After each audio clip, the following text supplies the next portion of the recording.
से 10 लाख 10 साल की सजा, तो 10 साल की सजा में हम जाएंगे तो पीछे बाल बच्चे क्या खाएंगे, 10 साल में परिवार में क्या खाएंगे, हमारा तो उम्र ही कट जाएगा उधर।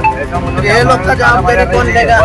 तो ये जो भी अमित शाह कर रहे हैं ये बिल्कुल गलत कर रहे हैं, इसमें उसी का कोई 10 पैसा भी सही नहीं। बात करो हमारी समस्या बहुत सारी है, इतनी समस्या है कि हम आपको बताएंगे तो समझ लो कि सुबह से शाम हो जाएगी, लेकिन समस्या पूरी नहीं होगी। गाडी त्यांनी एक कायदा पास केलेला आहे लोकसभेमध्ये आणि लवकरच तो कायदा जर लोकसभेमधून राष्ट्रपतीकडे गेला तर त्याच्यावरची स्वाक्षरी झाली, म्हणजेच राष्ट्रपतींची सही झाली तर ते कायदा लगेच पास होणार आहे। तर त्याच्या विरोधात आता सध्या ते 4 दिवसाचा संप चालू आहे।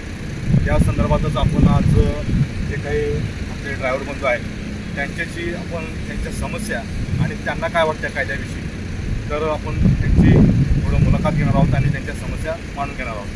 तर मला तुम्ही सांगा, आपको बताइए कि जो काही सरकार ने कायदा किया है, कानून किया है कि ड्राइवर ने एक्शन किया और जो एक्शन हुआ है उधर ड्राइवर ने उनको जो हॉस्पिटल में उनमें भर्ती नहीं किया तो ड्राइवर पर 10 लाख का जुर्माना, आप 10 लाख का जुर्माना, आप 10 साल जेल। आप क्या कहना चाहते हो बताइए। सर मैं ये कहना चाहता हूँ कि अगर ड्राइवर वहाँ एक्सीडेंट करके होता है तो ड्राइवर खुद नहीं बचेगा, ड्राइवर क्या वो उसको हॉस्पिटल पहुँचाएगा। और ये सरकार है जो सरकार अभी बोल रही है कि मैं जो है कि कोई एक्सीडेंट करता है ड्राइवर और उसको हॉस्पिटल लेके जाते हो तो सरकार माफ़ कर देगी सज़ा। सज़ा कैसे माफ़ करेगी? माफ़ तो करेगी ठीक है, लेकिन हम बचेंगे तब तो हॉस्पिटल ले जाएंगे, हॉस्पिटल में लेके जाएंगे जब बचेंगे तो। अगर बचेंगे ही नहीं तो हॉस्पिटल में क्या लेके जाएंगे उनको? फिर आपको समस्या क्या आती है? समस्या बहुत सारी है, इतनी समस्या है कि सर हम आपको बताएंगे तो समझ लो कि सुबह से शाम हो जाएगी, लेकिन समस्या पूरी नहीं होगी। गाड़ी इतना ड्राइवर लोग हैं, 5-6 हज़ार पगार में क्या होता है आज के टाइम में? घर का पालन पोषण कुछ भी नहीं हो पाता है और ड्राइवर परेशान ही रहता है। कहीं पगार मिलती नहीं है, कहीं कहीं मिलती भी है, रोड टाइम से रोड पे पुलिस वाला, आरटीओ वाला और छोटी गाड़ी वाले इतने परेशान करते रहते हैं। और हम लोग क्या करें, कहाँ जाएं? और इसके ऊपर ये नियम लग गया, हम लोग गाड़ी चलाने वाले हो तो वैसे भी नहीं है, गाड़ी चले कुछ फायदा नाही ना, फिर गाडी नाही चालू सकते ना। त्यांची समस्या आहे की 5 ते 6 हजार रुपये आम्ही करतोय आणि आमच्याजवळ जर 7 ते 8 लाख रुपये असले असते तर आम्ही दुसरा व्यवसाय केला असता, एखादी रिक्षा चालवली असती किंवा कुठलाही धंदा शेती केली असते, असे एकंदरीत मत आहे। तर तुम्ही या पुढे तर यांनाही आपण विचारूया की नेमकं यांना हा कायदा काय सांगतो की 10 लाख दंड आहे, 7 ते 10 लाख दंड आणि 10 वर्षे जेल आहे। तर तुम्ही या कायद्याकडे कसं बघताय?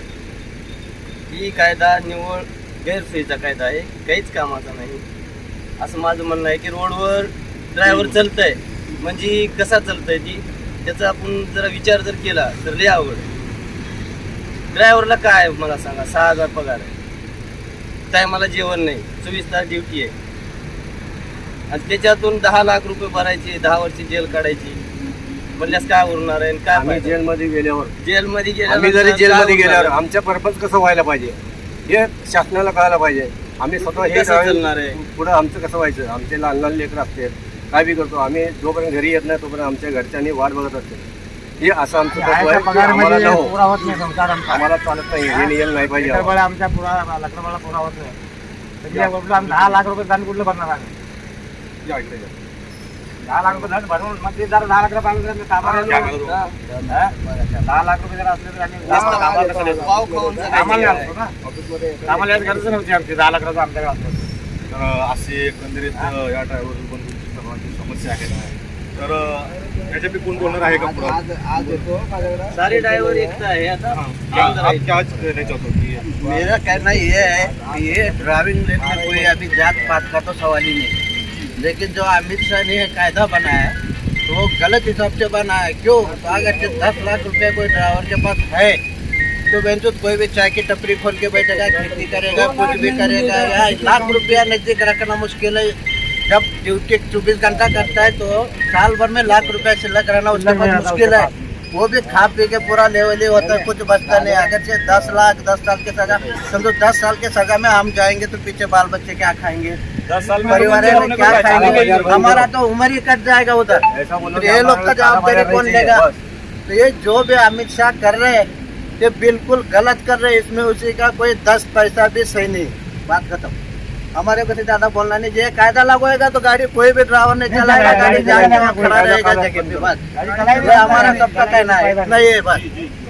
और आपकी जो समस्या है, रोड पर आप निकलते हो ट्रक लेके, बाद में आपको जो समस्या आती है, पुलिस हो, और खाना पीना रहना हो, तो आपके सुख से आप अभी रोड पे चलते हो, तो आपकी जो आपको लगता है कि हमारे लिए ये सुख सुविधा होनी चाहिए, ये मांग करने कब क्या मांग है आपकी? अरे वो लोग को खुद को चल के देखो बोलना मेन बड़े हाईवे पे कि जो भी 4 व्हीलर वाले हैं या 2 व्हीलर वाले हैं क्या हिसाब से चलते हैं, और फिर वही आके घुस जाते, वही ठोकते, और फिर गलती बड़ा गाड़ी का बताते। बड़ा गाड़ी का ड्राइवर वो ड्राइवर को हॉस्पिटल ले जाना, जब तक पब्लिक कुत्ते के तरह का मार के ड्राइवर को उधर आड़ा कर देता है। फिर वो दवाखाना ले जाएगा क्या, खुद का जान बचाएगा क्या, उसको देखेगा ड्राइवर? ये कोई कायदे या रखने का तरीका नहीं है। कोई हॉस्पिटल जाने रहेगा ही नहीं हॉस्पिटल जाने लायक है वो। आदमी जो है क्यों लेके जाएगा, वो तो बचेगा ही नहीं, तो फिर हॉस्पिटल क्या लेके जाएगा? पब्लिक इतना मारेगा उसको, पब्लिक मार के भूत बना देगी उसको, बचेगा भी नहीं वो। ड्राइवर तो साहब एक पत्थर जो आता है रोड में वो भी बच्चा चलाता पब्लिक इंसान को कैसे चला जाएगा? कभी भी गौर कर ले सरकार, ये कुत्ता है तो नहीं उसके मार लिए सकते हैं। रोड उखाड़ देता है ब्रेक मार के, लेकिन लेकिन वो मारता नहीं कभी। कुत्तों पे नहीं चढ़ाता, तो पब्लिक के कैसे, पब्लिक के ऊपर कैसे चढ़ाएगा?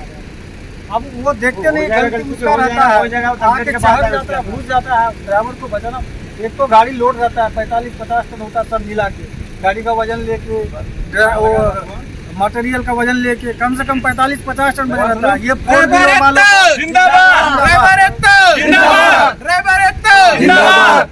तो ये क्या है कि लोड गाड़ी रहता है, भारी वजन है, लेकिन ये ना पब्लिक को मालूम है, बाइक वाले को ना अपना 4 व्हीलर वाले को, जिसमें क्या वजन है, इसका ब्रेक लगेगा कि नहीं लगेगा, कुछ नहीं।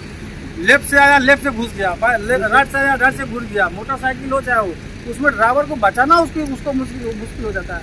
और उसके बाद अगर एक्सीडेंट हो गया तो कौन चाहता है कि इंसान को इंसान तड़पे, लेकिन उसको ले जाने के लिए अगर जो उसको हम ठहरेंगे, हम लोग उसी टाइम भी उसको पब्लिक मार के घेर कर देगा।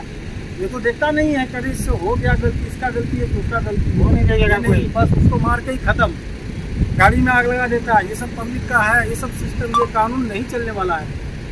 ये कानून अगर लगा तो हम नौकरी कर लेंगे, 2 रुपए कमाएंगे, लेकिन गाड़ी नहीं चलाएंगे, सब्जी बेच लेंगे, गाड़ी नहीं चलाएंगे, ऐसे भी मर जाएंगे। वैसे भी मरना है, ऐसे भी मरना है, इससे अच्छा घर पे ही मरेंगे सही रहेगा। हाँ, यहाँ रोड पे नहीं मरना है, और सरकार के व्यवस्था से नहीं मरना है हमको। ये जो काला कानून है, इससे हमको नहीं मरना है। 10 साल में तो पूरी लाइफ खत्म हो जाएगी।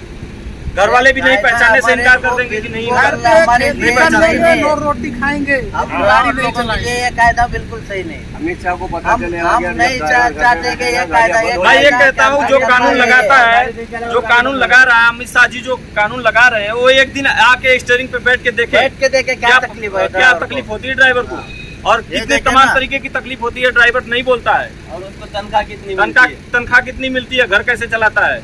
आज के टाइम में एजुकेशन इतना महंगा हो गया है बच्चों का, और कोई पढ़ा नहीं पाता है, इतना महंगा है कि खुद का पेट नहीं चला पाता, वो पढ़ाएगा कहाँ से, इतनी महंगी हो गई है। 20 दिन हो गया, 3000 रुपया घर पे लेके जा रहा हूँ अभी। 20 दिन में 10 दिन होएगा तो 1 महीना भरेगा, क्या खिलाएगा बच्चों को? रूम भाड़ा है, स्कूल का खर्चा है, क्या देगा? और ये ऊपर ये कायदा कानून लगा रहे हैं, ऐसा बोलने के बाद इसका मतलब हमको ये गाड़ी धंधा करना ही नहीं, ड्राइविंग नहीं करना है, कुछ भी वे जो भंगी का काम करेंगे चलेगा, लेकिन गाड़ी नहीं चलाएगा। यहाँ पे देखो, वहाँ पे पुलिस वाले रोक लेंगे गाड़ी, और पैसा दो, इतना 500, 2000, 1500, 100 रुपए एंट्री मांगेंगे, जबरदस्ती का न दो तो मारेंगे। बॉर्डर पे ये तो अभी कम है, ये तो अभी कम है, और इसके आगे जो नियम लग रहा है, इसके आगे और भी ये पुलिस वालों का और वो बढ़ने वाला है, बढ़ जाएगा। स्टूडेंट कोई भी होगा, एकंदरीत आमचं म्हणणं असं आहे की जर हा कानून पास केला तर ह्याच्यामध्ये खूप मोठ्या प्रमाणात भ्रष्टाचार होईल, चौकीमध्ये ड्रायव्हर लोकांना नेण्यात येईल आणि मोठ्या प्रमाणात मॅनेजमेंट करण्यात येईल, आणि उलट सुलट कायदे कानून कानून हे लागणार. ड्रायव्हरची ठोकणार, हाँ। हे असं एकंदरीत त्यांचं म्हणणं आहे। तर अमित शहानी किंवा आपले मोदी सरकार आहे, मी भारत सरकार म्हणणार नाही, आता जिकडे तिकडे रथ चाललेला आहे विकासाचा, तिथे सध्या मोदी सरकारचा आहे, भारत सरकारचा उल्लेखच होत नाही. तर मोदी सरकार अजून पण म्हणतोय मी की मोदी सरकारने याच्यावरती निर्णय घ्यावा, जेणेकरून हे काही मोठ्या प्रमाणातले एकंदरीत हा प्रकार आहे. तर माझी ही एक पत्रकार म्हणून सरकारला विनंती आहे की तुम्ही हा जो कायदा पास केलेला आहे तो लवकरच पास होईल. राष्ट्रपतींची सही जर झाली तर माझं हे म्हणणं आहे की आता आपला रोड असतो, त्या रोडमध्ये डिवायडर असतं, त्या डिवायडरमधलं कोणाही आता या आपल्या त्याच्याने सांगितलं की आम्हाला कुत्रंही मारू वाटत किंवा पक्षीही मारू वाटत, शेवटी अपघात हा अपघात असतो आणि घात असतो. तर यांना कुठलंही तुम्ही आता रोडने चालला तर कधी कधी डिवायडरमधनं लहानशा गाड्या किंवा फोर व्हीलर गाड्या अचानकमध्ये घुसतात, टर्न असतात अचानक येतात. तर हा कुणालाही त्यांना असं वाटत नाही की आम्हाला कुणाला मारायचं आहे, परंतु हे जे सरकारने निर्णय घेतलेला आहे तो साफ चुकीचा आहे. तर एकंदरीत असा प्रकार आहे, तर याच्यावरती सरकारने जरूर विचार करावा, जेणेकरून या जे काही ज्यावेळेस आता स्टेअरिंग येते त्यावेळेस त्यांचं आणि पोटपाणी चालतं. तर एकच आपला व्हिडिओ होता, व्हिडिओ आवडल्यास नक्कीच आपल्या चॅनल सबस्क्राईब करून घ्या आणि सर्वांना शेअर करा, जेणेकरून हा व्हिडिओ सरकारच्या दरबारी गेला पाहिजे आणि त्याच्यावरती सरकारने काहीतरी निर्णय घेतला पाहिजे. जय हिंद, जय भारत. ड्राइवर एकता जिंदाबाद, ड्राइवर एकता जिंदाबाद, ड्राइवर एकता जिंदाबाद.